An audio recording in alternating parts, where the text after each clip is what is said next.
তাই কি বললেন? বিদ্যাবধূ জীবনামৃতায়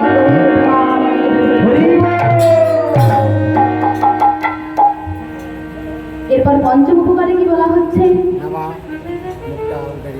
আনন্দম বুদ্ধি বর্ধনম।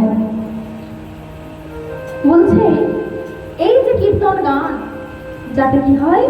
আনন্দ ধীরে ধীরে বৃদ্ধি পায়।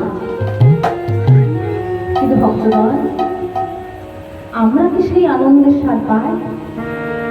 মায়েরা, আমরা সেই আনন্দের স্বাদ পাই না। কেমন করে বুঝবো যে হরিনাম কৃষ্ণনামে কি আনন্দ? আমরা তো সারাদিন সংসারের জায়গাতলে বিছায় হতে হতে, আমরা সারাদিন সংসারের কাজকর্ম করতে করতে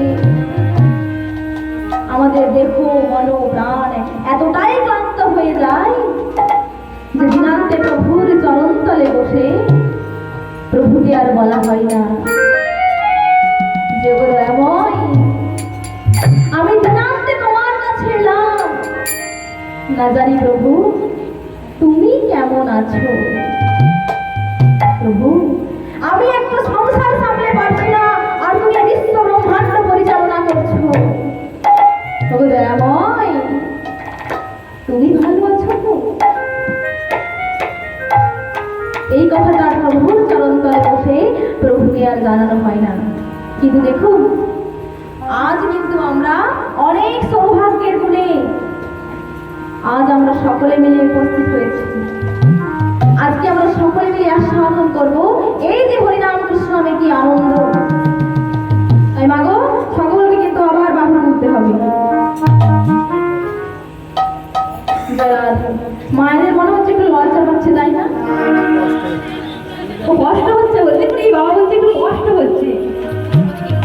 দেখবেন যখন বিয়ে বাড়ি হয়, বেশ ডিজে বাজে, ব্যান্ড বাজে, তখন বেশ হাত তুলে তুলে বেশ কিন্তু নাচ করি, তাই না? তাহলে দেখুন, এই যে হরিনাম কৃষ্ণ নাম, যা কিন্তু আমাদের শেষের দিনের একমাত্র সম্বল। আপনি যখন যাবেন ওই শ্মশানে, তখন কিন্তু ডিজে বাজবে না, বাজবে কি? কি হবে? সবাই কি বলে বলুন তো? বলো হরি, বলো হরি, বলো হরি। তাহলে দেখুন, এই হরিনাম কৃষ্ণ নামটাই কিন্তু আমাদের জীবনের একমাত্র সম্বল। তাই হরিনাম কৃষ্ণ নাম করতে লজ্জা পাওয়ার কিন্তু কোনো কারণ নেই।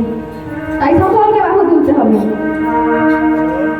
যারা দেখি সকলকে কিন্তু বাহু তুলতে হবে। হ্যাঁ, সকলে একই সাথে জয় জয় রাধা রাম।